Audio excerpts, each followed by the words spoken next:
Halo, saya Mulia, saya 32 tahun, saya sebagai cancer survivor ovarium. Aku merasakan ada asam lambung lah, perutku nggak enak gitu. Cuman ku pikir, oh ini asam lambung biasa, terus aku mencoba untuk konsultasi online gitu. Di hari ke-7 itu aku tiba-tiba nggak bisa tidur karena perutku sakit banget paginya. Aku pergi ke rumah sakit yang di daerah tempat tinggalku.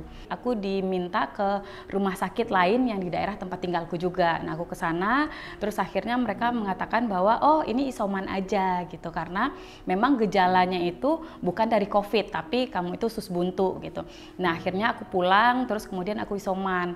Nah aku coba beberapa rumah sakit, sampai 4 rumah sakit, semuanya menolak, memintaku untuk isoman. Dan pada saat itu sebenarnya perutku udah sakit banget gitu.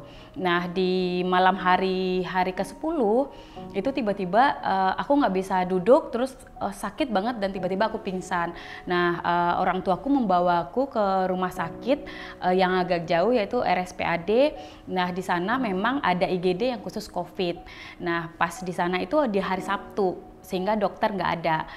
Tapi kan kita dilakukan ronsen dan cek ya atas apa yang terjadi terhadap COVID tersebut. Nah di hari Minggunya tiba-tiba dokter datang, dokter bilang oke, kamu akan dischedule-kan nih untuk MRI, karena saya curiga ini bukan usus buntu, karena biasanya usus buntu itu nggak ada bengkak di dalam perutnya gitu, bengkak di bagian perut gitu. Nah kemudian saya oke di pagi hari, kemudian di sore hari dokternya bilang oke, kalau untuk MRI sepertinya akan lama ngantrinya karena harus nunggu 3 hari, sedangkan kondisinya kan lumayan drop saat itu. Nah dokter sarankan sebaiknya kita langsung action aja deh untuk operasi aja, jadi kita akan lihat apa yang ada di dalam perutmu, apakah itu usus buntu ataupun ada sesuatu nih gitu.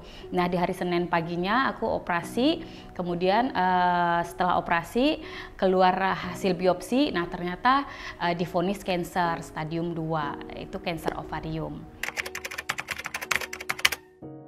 Sehari-hari aku adalah seorang profesional di bidang human capital di salah satu perusahaan yang ada di Indonesia. Nah, sehari-hari itu aku juga suka side job, ataupun aku juga suka untuk sosial media ya, untuk melakukan seperti ya endorse kecil lah gitu. Terus kemudian aku juga suka olahraga, aku suka lari maraton, itu aku sudah sempat sampai 21K. Ketika divonis pasti shock sih, karena to be honest aku selama 31 tahun itu belum pernah sama sekali diopname dan sakit yang parah, palingan cuman flu ataupun demam gitu. Nah tiba-tiba aku masuk rumah sakit harus operasi dan ternyata divonis cancer. Ya pasti drop, tapi untungnya mereka itu tidak memperlihatkan kegelisahan yang ada di mereka terhadap aku gitu. Nah sehingga mereka tetap mengatakan bahwa kita jalani, ini udah takdirnya gitu. Jadi mereka menguatkan lah. Setelah divonis pastinya terganggu di awal, karena aku harus melakukan rangkaian treatment seperti kemoterapi yang waktu itu aku lalui selama kurang lebih 5 bulan gitu. Terus kemudian memang aku akan memperkecil circleku agar memang aku tetap selalu berpikir positif, karena kan sebagian dari kata-kata teman yang mungkin mereka memperlihatkan kasihan ataupun aduh kegelisahannya mereka terhadap apa yang kualami, itu membuat kurang lebih akan ngefek sih terhadap respon diriku gitu. Pastinya efek samping itu adalah kebotakan ya, rambutku rontok, bahkan gak hanya rambut sih sebenarnya, semua bulu yang ada di tubuhku rontok, alis, terus tangan, kaki gitu, itu habis semua. Terus kemudian juga secara fisik, actually sebenarnya nggak terlalu drop drastis, malahan aku naik, berat badanku lumayan naik 8 kilo. Karena kan dokter bilang saat kemo ya udah kamu makan aja apapun yang kamu suka karena efeknya ada mual juga kan.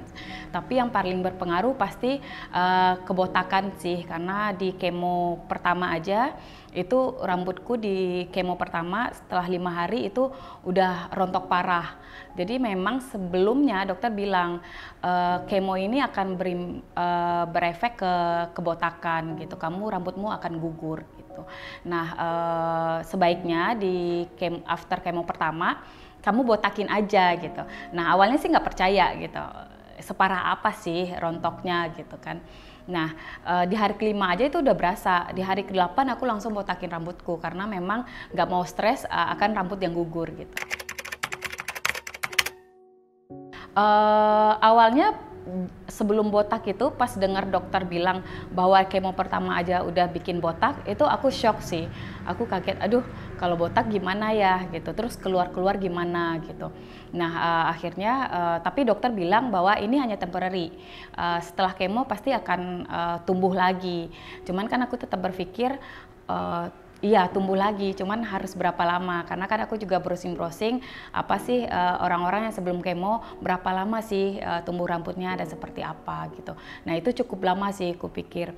Aku baca-baca itu kulihat ada yang setahun, ada yang hampir 2 tahun baru tumbuh lagi gitu. Nah itu yang bikin aku worry waktu itu. Awal setelah kemo itu aku coba konsultasi dengan dokter dan coba browsing-browsing juga gimana caranya rambutku cepat tumbuh, karena mau gimana pun walaupun aku pakai wig sehari-hari tapi tetap nggak senyaman pakai rambut asli gitu. Nah aku konsultasi, dokter menyarankan bahwa carilah produk yang memang rendah SLS ataupun non SLS gitu.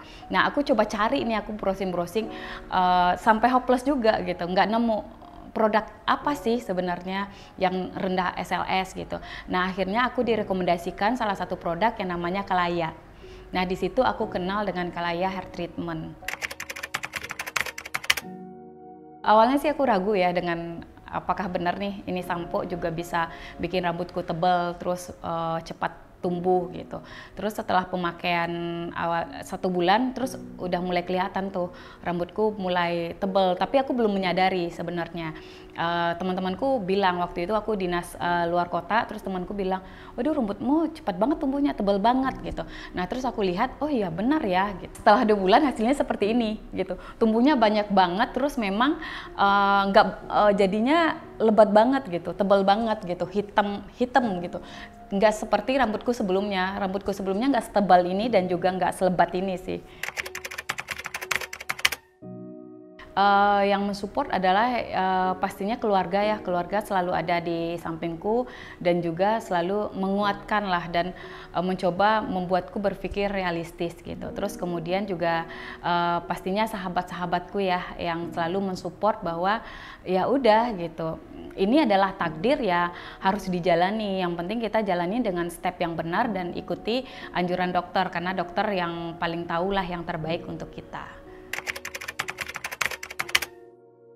Awal-awal sebenarnya aku membatasi sih untuk bertemu dengan orang-orang yang ingin bertemu denganku gitu. Nggak semua orang aku mau bertemu karena memang aku seperti yang aku bilang tadi, aku menjaga untuk aku tetap berpikir positif gitu, karena dari kata-kata teman mungkin mereka baik ya maksudnya, mereka bilang aduh kasihan ya gitu, aduh kamu gimana ya nantinya. Nah kata-kata seperti itu yang kuhindari sehingga aku memperkecil circleku saat awal-awal, tapi setelah 3 bulan berlalu aku mulai menyadari bahwa hal tersebut juga nggak baik sih.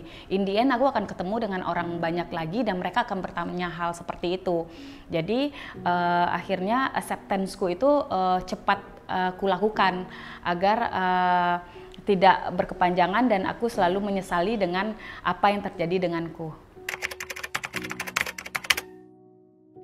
Untuk teman-teman yang mungkin baru melalui proses ini, tetap semangat dan lakukan prosesnya, nikmati setiap step yang kalian lakukan, karena dengan kalian menyesali itu akan mengurangi kalian menikmati hidup.